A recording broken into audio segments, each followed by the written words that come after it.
اعوذ باللہ من الشیطان الرجیم بسم اللہ الرحمن الرحیم سبحان اللہ وبحمدہ سبحان اللہ العظیم وبحمدہ استغفر اللہ اللہم لا الہ الا انت المنان بدیع السماوات والارض ذو الجلال والاکرام اللہم صلی علی محمد وعلی آل محمد کما صلیت علی ابراہیم وعلی آل ابراہیم إنك حميد مجيد اللهم بارك على محمد وعلى آل محمد كما باركت على إبراهيم وعلى آل إبراهيم إنك حميد مجيد رب اشرح لي صدري ويسر لي أمري واحلل عقدة من لساني يفقهوا قولي السلام علیکم ورحمۃ اللہ وبرکاتہ۔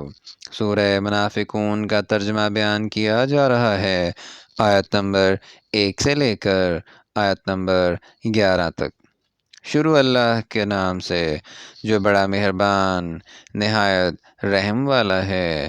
اے محمد صلی اللہ علیہ وآلہ وسلم، جب منافق لوگ تمہارے پاس آتے ہیں تو از راہ نفاق کہتے ہیں کہ ہم اقرار کرتے ہیں کہ آپ بے شک اللہ کے پیغمبر ہیں، اور اللہ جانتا ہے کہ در حقیقت تم اس کے پیغمبر ہو، لیکن اللہ ظاہر کیے دیتا ہے کہ منافق دل سے اعتقاد نہ رکھنے کے لحاظ سے جھوٹے ہیں۔ انہوں نے اپنی قسموں کو ڈھال بنا رکھا ہے اور ان کے ذریعے سے لوگوں کو اللہ کی راہ سے روک رہے ہیں۔ کچھ شک نہیں کہ جو کام یہ کرتے ہیں برے ہیں، یہ اس لیے کہ یہ پہلے تو ایمان لائے پھر کافر ہو گئے تو ان کے دلوں پر مہر لگا دی گئی، سو اب یہ سمجھتے ہی نہیں۔ اور جب تم ان کے تناسب اعضاء کو دیکھتے ہو تو ان کے جسم تمہیں کیا ہی اچھے معلوم ہوتے ہیں، اور جب وہ گفتگو کرتے ہیں تو تم ان کی تقریر کو توجہ سے سنتے ہو، گویا لکڑیاں ہیں جو دیواروں سے لگائی گئی ہیں، بزدل ایسے کہ ہر زور کی آواز سمجھیں کہ ان پر بلا آئی۔ یہ تمہارے دشمن ہیں، ان سے بے خوف نہ رہنا، اللہ ان کو ہلاک کرے، یہ کہاں بہکے پھرتے ہیں۔ اور جب ان سے کہا جائے کہ آؤ رسول اللہ تمہارے لیے مغفرت مانگیں تو سر ہلا دیتے ہیں، اور تم ان کو دیکھو کہ تکبر کرتے ہوئے منہ پھیر لیتے ہیں۔ تم ان کے لیے مغفرت مانگو یا نہ مانگو، ان کے حق میں برابر ہے، اللہ ان کو ہرگز نہ بخشے گا۔ بے شک اللہ نافرمان لوگوں کو ہدایت نہیں دیا کرتا۔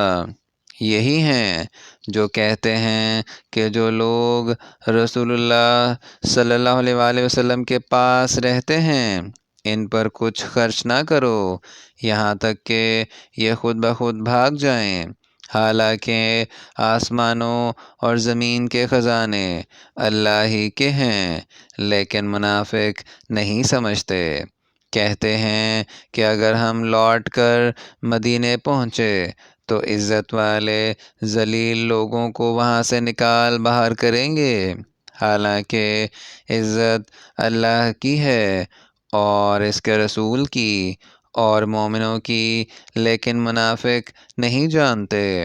مومنوں، تمہارا مال اور اولاد تم کو اللہ کی یاد سے غافل نہ کر دے، اور جو ایسا کرے گا تو وہ لوگ خسارہ اٹھانے والے ہیں۔ اور جو مال ہم نے تم کو دیا ہے اس میں سے اس وقت سے بیشتر خرچ کر لو کہ تم میں سے کسی کو موت آ جائے تو اس وقت کہنے لگے کہ اے میرے پروردگار، تو نے مجھے تھوڑی سی اور مہلت کیوں نہ دی تاکہ میں خیرات کر لیتا اور نیک لوگوں میں داخل ہو جاتا۔ اور جب کسی کی موت آ جاتی ہے تو اللہ اس کو ہرگز مہلت نہیں دیتا، اور جو کچھ تم کرتے ہو اللہ اس سے خبردار ہے۔ یہاں تک سورہ منافقون کا ترجمہ آیت نمبر 11 تک بیان کر دیا گیا ہے۔ اگر اس میں کوئی غلطی ہو جائے تو ہم اللہ تعالیٰ سے معافی چاہتے ہیں اور دعا ہے کہ اللہ تعالیٰ ہماری ہدایت فرمائے۔ آمین یا رب العالمین۔